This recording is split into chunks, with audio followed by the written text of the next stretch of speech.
santa e bendita paz do nosso Senhor e Salvador Jesus Cristo. Louvado e exaltado seja o nome daquele que nos salvou, Jesus Cristo, nosso Senhor e Salvador. É uma grata satisfação estar aqui com os irmãos novamente, depois de uma breve ausência. E convido todos a abrirem suas Bíblias no Evangelho de Lucas, capítulo 23. Então nós vamos ao Evangelho de Lucas, capítulo 23. E no capítulo 23 nós vamos ler o verso 33 e depois 39 a 43.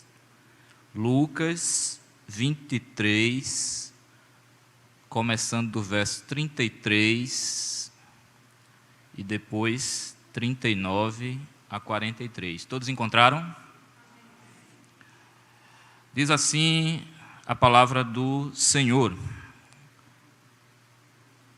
Lucas 23, 33. Quando chegaram ao lugar chamado Calvário, ali o crucificaram, bem como aos malfeitores, um à direita, outro à esquerda.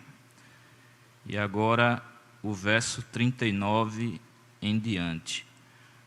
Um dos malfeitores crucificados blasfemava contra ele, dizendo: Não és tu o Cristo?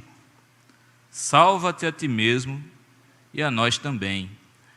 Respondendo-lhe, porém, o outro, repreendeu, dizendo: Nem ao menos temes a Deus, estando sob igual sentença? Nós, na verdade, com justiça, porque recebemos o castigo que os nossos atos merecem, mas este nenhum mal fez. E acrescentou: Jesus, lembra-te de mim quando vieres no teu reino. Jesus lhe respondeu: Em verdade te digo que hoje estarás comigo no paraíso. Glória a Deus. Oremos, irmãos. Senhor, te agradecemos, Senhor, por essa porção da tua palavra que está ao nosso alcance. Te pedimos, Senhor, a iluminação do Espírito Santo para que tenhamos a atenção e da nossa boca nada saia que esteja em desacordo com a tua sã doutrina. Faz de nós instrumento nas tuas mãos para a honra e glória do teu nome. É o que eu te peço e já te agradeço em nome de Jesus. Amém. Irmãos, passagens por demais já expostas relatam a crucificação do nosso Senhor e Salvador Jesus Cristo naquele lugar chamado Calvário, palavra que no original lembra caveira, dada a quantidade de esqueletos que havia ali, das pessoas que eram crucificadas e ficavam expostas como outdoors do Império Romano, para que ninguém seguisse aquele caminho de contrariar o imperador. Mas sabemos que o nosso rei é soberano de outro reino, e aqui, naquela cruz, ele estava, na realidade, começando a ser entronizado e abrindo esse caminho que nós agora percorremos rumo à estatura do varão perfeito, que é Jesus Cristo. São poucas as palavras no Novo Testamento que soam de uma maneira assim tão familiar como essas, né? A famosa história do ladrão arrependido, que algumas versões chamam de ladrão bom, o que é uma contradição, porque ladrão bom não existe. É bom mesmo é que esses versos sejam bem conhecidos, porque eles servem de conforto para muita gente. Onde quer que o Evangelho de Cristo esteja sendo pregado ainda nessa noite, e daqui por diante, até a volta do nosso Senhor e Salvador, esses versículos vão ser amados, vão ser mantidos na memória. E a gente pode ver aqui nessa passagem algumas verdades que a gente não vai conseguir compreender totalmente, mas que a palavra do Senhor lança luzes sobre elas.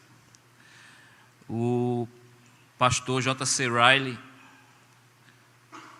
inglês, 2 séculos atrás, disse que esse é o maior troféu que Cristo já conquistou. Um capítulo de um livro dele, chamado Santidade, ele dedicou a essa passagem e foi com base nele que a gente preparou essa mensagem de exortação, de instrução, de consolo, de louvor a Deus para a igreja. A primeira lição que a gente pode aprender aqui desses versos é a mais dura. Se alguns são salvos na hora da morte, outros não são. Se alguns são salvos na hora da morte, outros não são. E eu digo isso porque, lendo isso daqui que nós lemos, é muito comum esquecermos do fato que havia 2 ladrões. Como está dito no verso 33, Cristo foi crucificado entre 2 malfeitores, um à direita e outro à esquerda. E o verso 39 diz que um desses malfeitores blasfemava contra ele, dizendo: não és tu o Cristo? Salva-te a ti mesmo e a nós também. Vejam só, não temos como dizer, a gente não tem nenhum direito para afirmar que esse ladrão que blasfemava era pior do que o outro. Não tem nenhuma prova disso.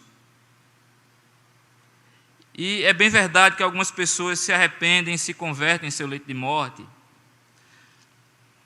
E aqui os 2 estavam no leito estranho, vertical.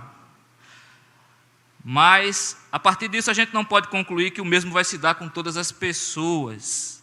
Porque 2 homens ou 2 mulheres podem ser colocados ou ter diante de si as mesmíssimas oportunidades de alcançar a salvação.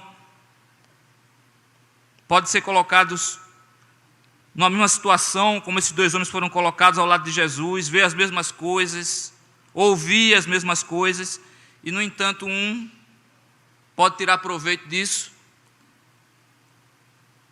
arrepender-se, crer, ser salvo, enquanto o outro não. Porque arrependimento e fé são dons de Deus. Então, se alguém, baseado erroneamente nessa passagem, alimenta uma ilusão de que vai poder se arrepender em seu próprio tempo, vai escolher a ocasião para isso, vai assim buscar o Senhor, quando isso lhe for mais agradável, e querendo se espelhar da maneira errada nesse ladrão que se arrependeu, deixar para ser salvo no momento exato que antecede a morte, se ele caminha por esse caminho, no final podemos dizer que ele vai se enganar tremendamente.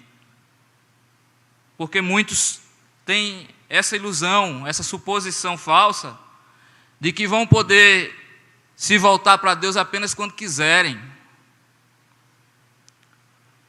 E aí citam o ladrão que foi ladrão durante toda ou boa parte de sua vida e que foi para o paraíso e hoje está salvo. Mas se esquece de que o outro ladrão, que também tinha um outro ladrão lá, morreu no mesmo estado em que foi a cruz e está perdido. Nenhum homem tem direito de abusar da misericórdia de Deus.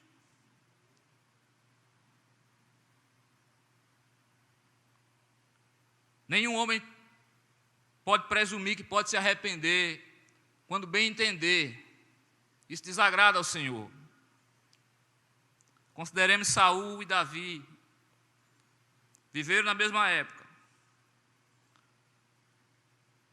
Ascenderam, subiram à mesma posição social.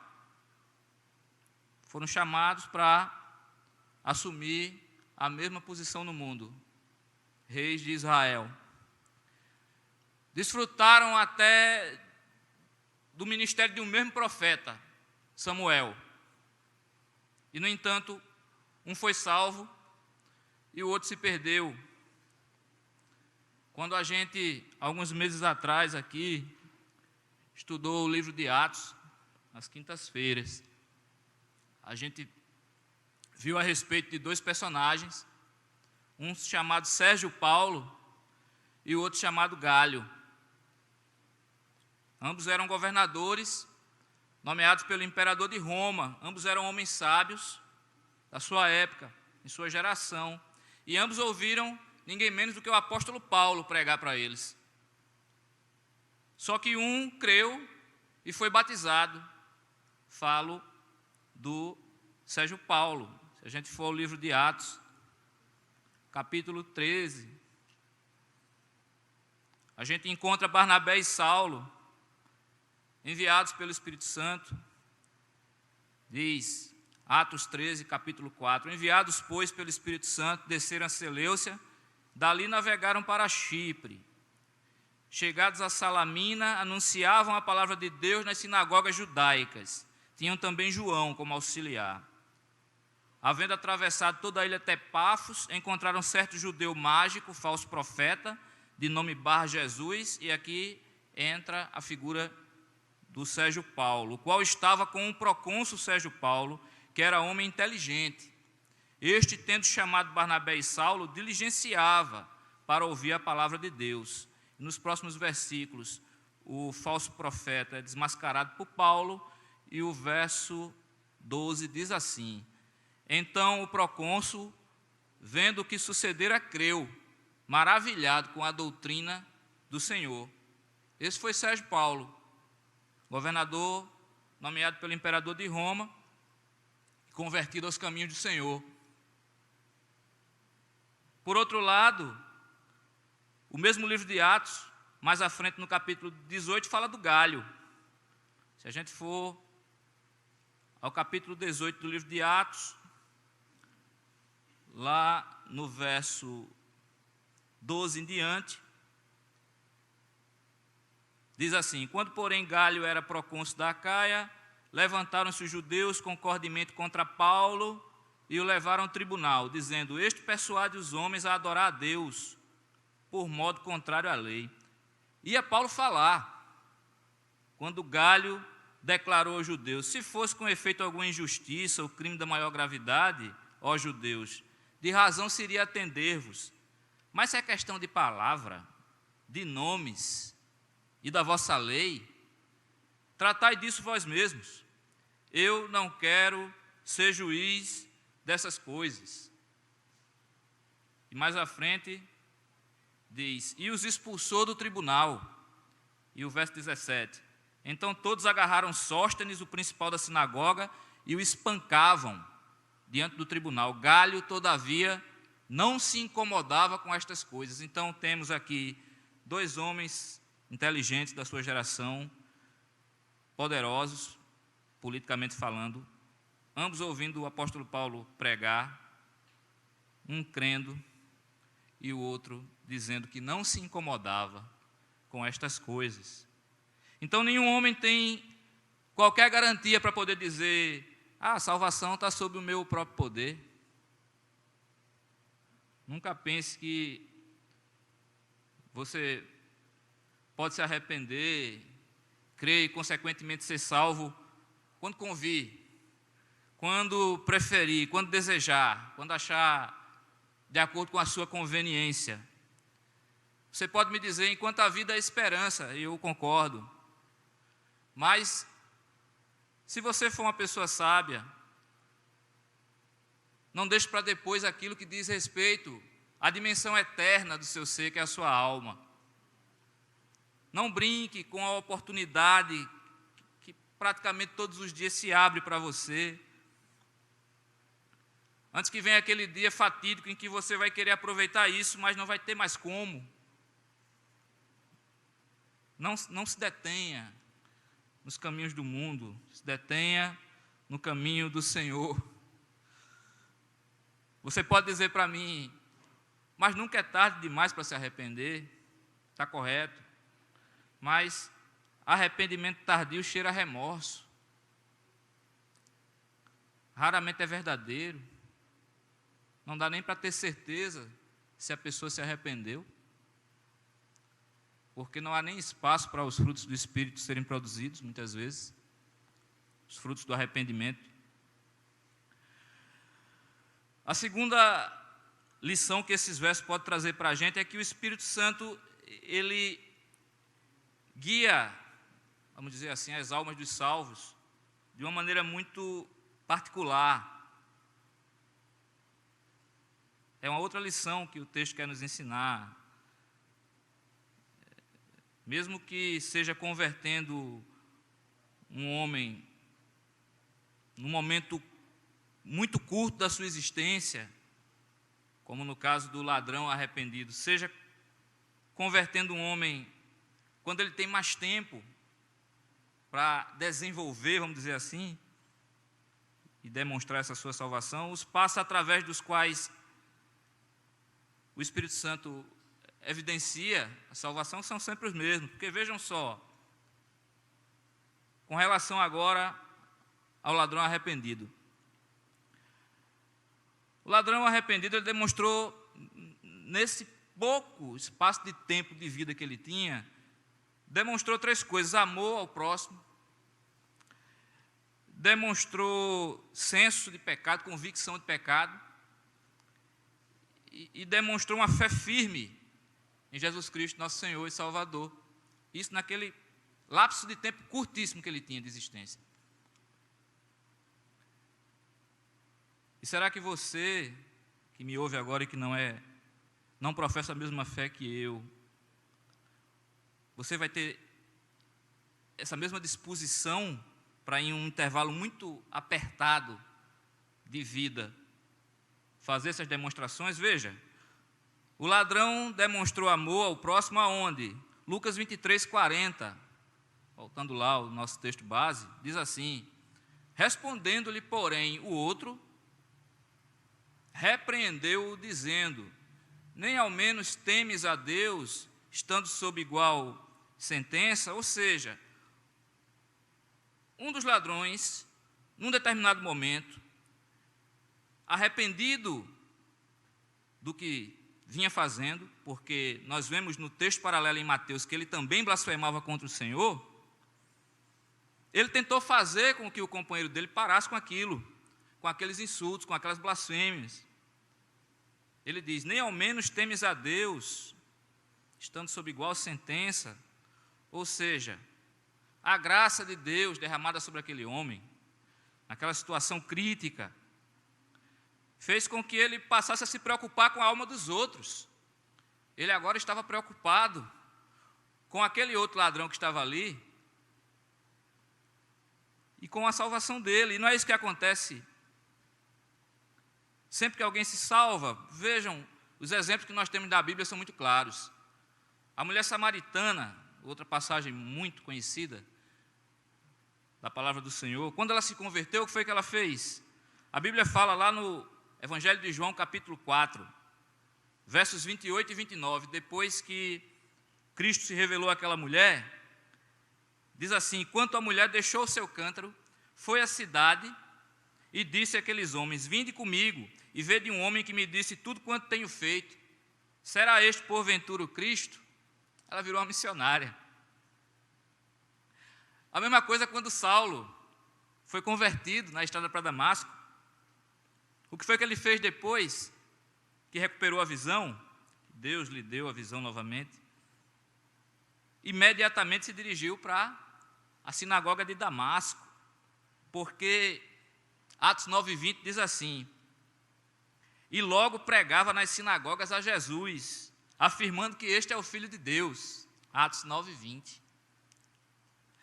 A mesma coisa aconteceu com Mateus, quando deixou a coletoria.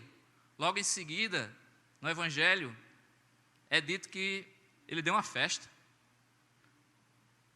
para chamar aquelas pessoas do seu convívio e apresentar elas a Jesus.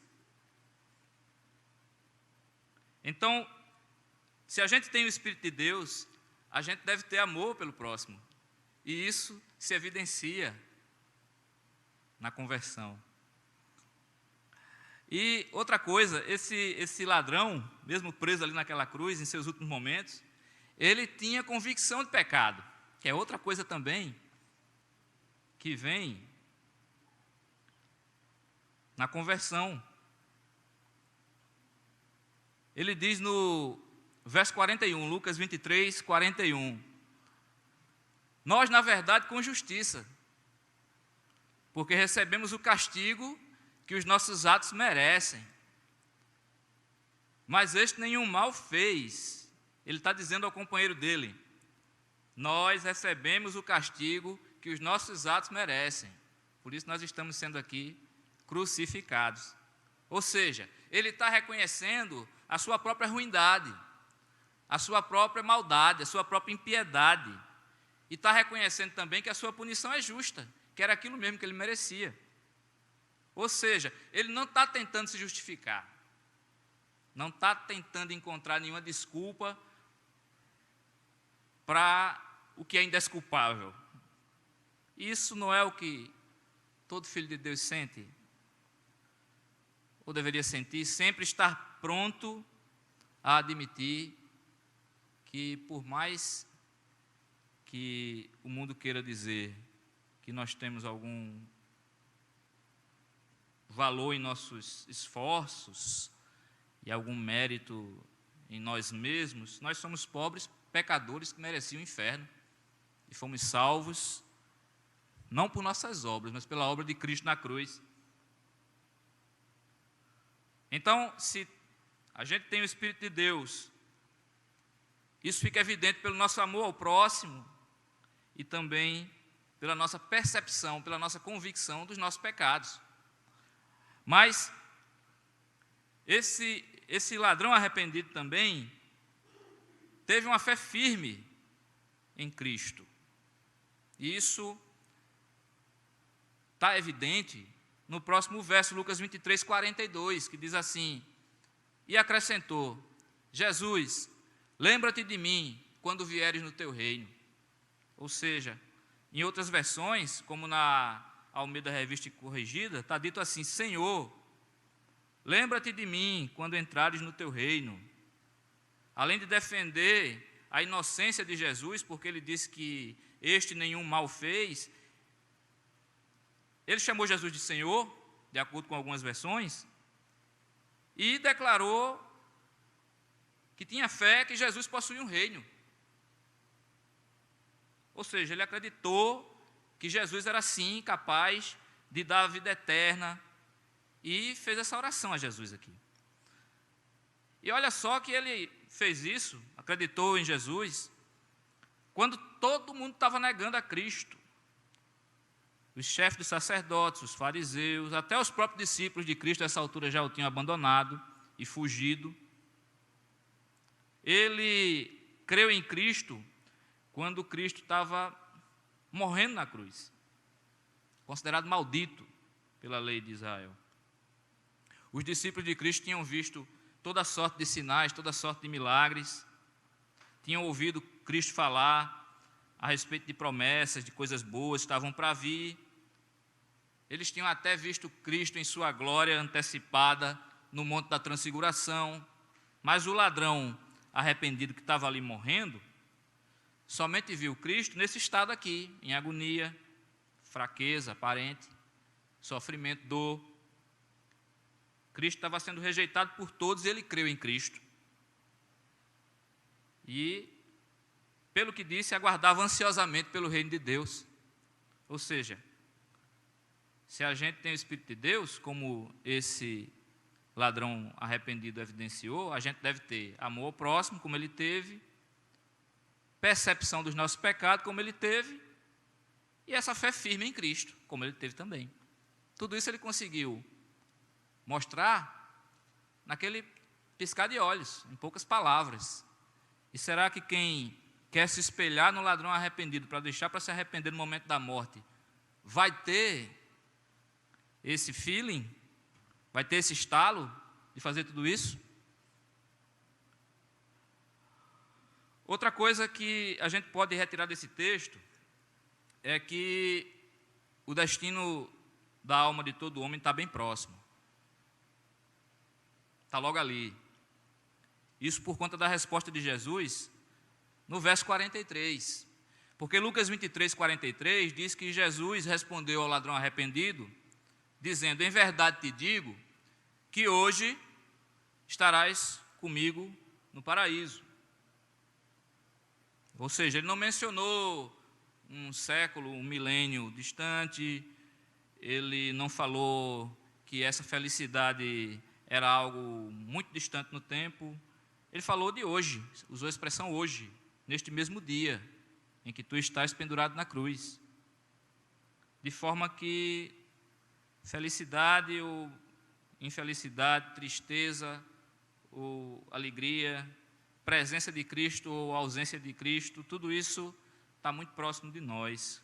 Davi, certa vez, disse a Jonatas que havia um passo entre ele e a morte.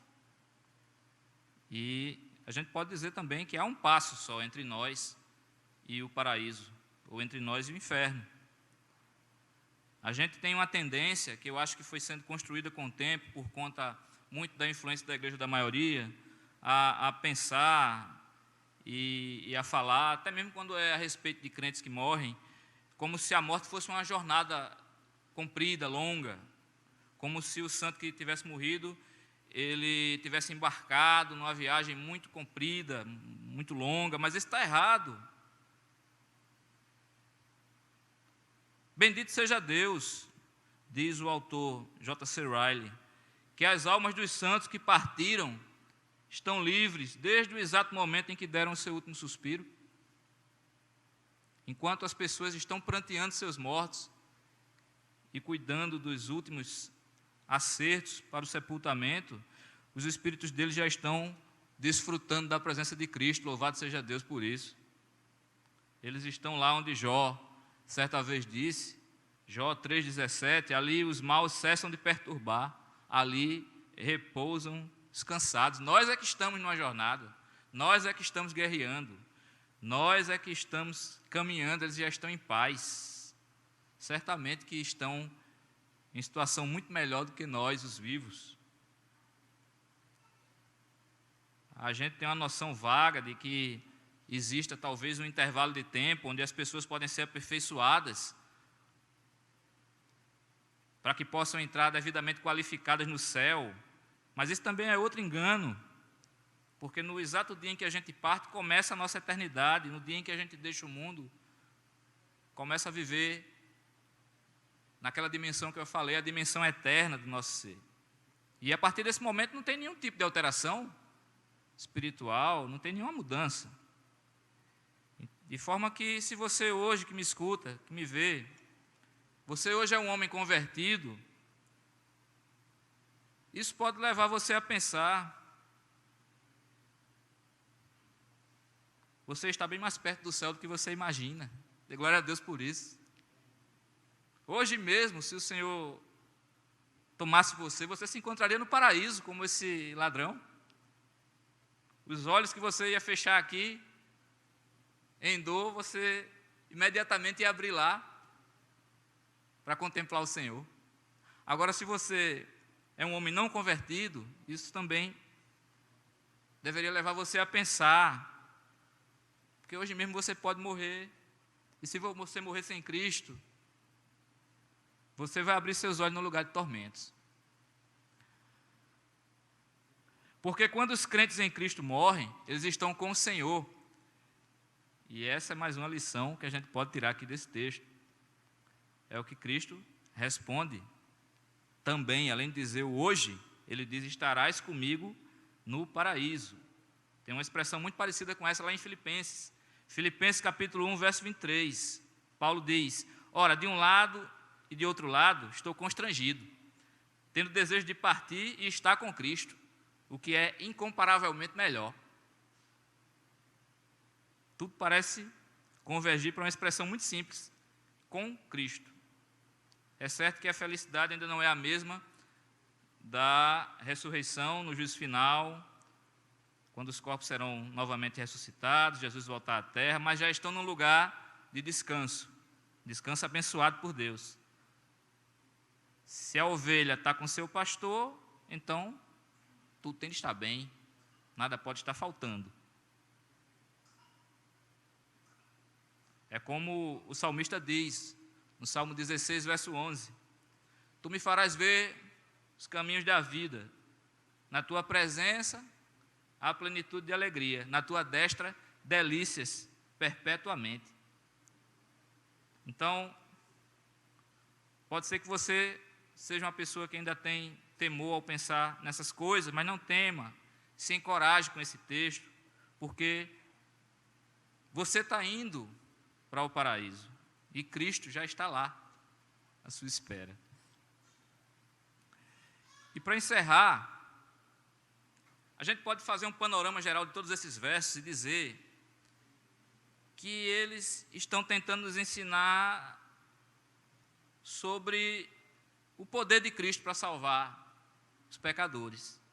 Cristo é poderoso para salvar. E essas palavras estão lá em Isaías 63:1, que diz assim: Quem é este que vem de Edom, de Bosra, com vestes de vivas cores, que é glorioso em sua vestidura, que marcha na plenitude da sua força? Sou eu que falo em justiça, poderoso para salvar. Se aplicam inteiramente a Jesus Cristo. Porque não esqueçamos, não pensamos que havia algum esforço humano aí fazendo com que aquele ladrão se salvasse. O ladrão arrependido era um homem perverso também, era um malfeitor, era um ladrão, como está dito. Isso se não fosse também um assassino.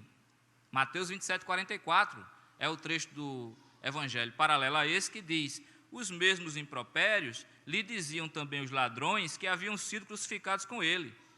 Então, se tinha alguma alma naquele lugar que estava à beira do inferno, eram aqueles dois ladrões.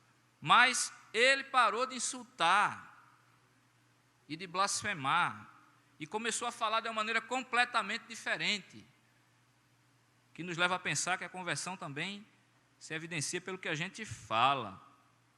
E o Senhor respondeu de imediato, e respondeu de uma maneira muito bondosa, como a gente viu, e garantiu, em verdade te digo, que estaria com ele no paraíso naquele mesmo dia. Talvez em nenhuma outra passagem da Bíblia o Senhor Jesus demonstre de uma maneira tão evidente assim, dê uma prova tão firme e absoluta da sua vontade de salvar, como ele fez nessa ocasião. Não lembro de nenhum outro personagem para o qual ele tenha dito palavras semelhantes a essa: hoje estarás comigo no paraíso. Isso nos leva à seguinte conclusão: Cristo pode salvar totalmente os que por ele se chegam a Deus, como esse ladrão. Cristo vai receber qualquer pecador que vier a ele com a oração da fé, sem o rejeitar, como fez esse ladrão. Pela graça sois salvos, mediante a fé. Efésios 2, 8 e 9. Isto não vem de vós, é dom de Deus, não de obras, para que ninguém se glorie. Outra coisa, a fé, por menor que seja, do tamanho de um grão de mostarda, ou como a fé desse ladrão que era de algumas horas só, pode salvar a alma do homem. Desde que seja uma fé verdadeira, pode salvar a alma de um homem.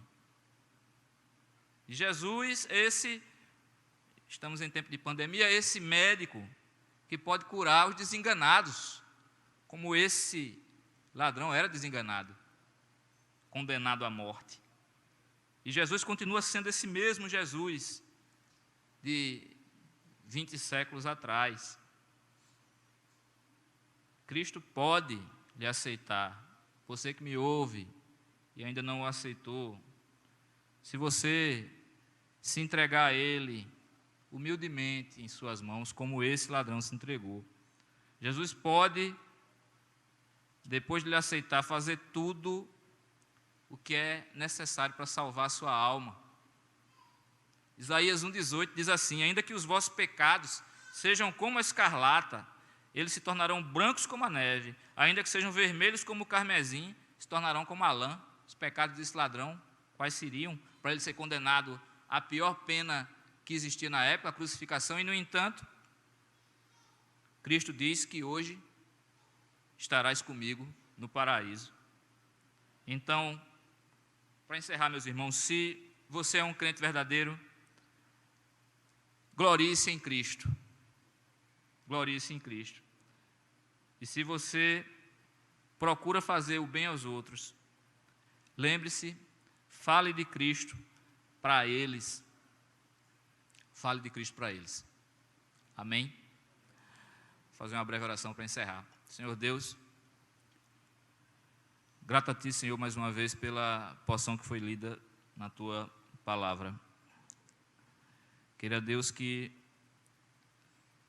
esse evangelho, essa boa nova de Cristo se espalhe e esse seja só mais um instrumento para essa finalidade, para trazer mais e mais almas para Ti, Senhor, somente para a Tua honra, para o Teu louvor.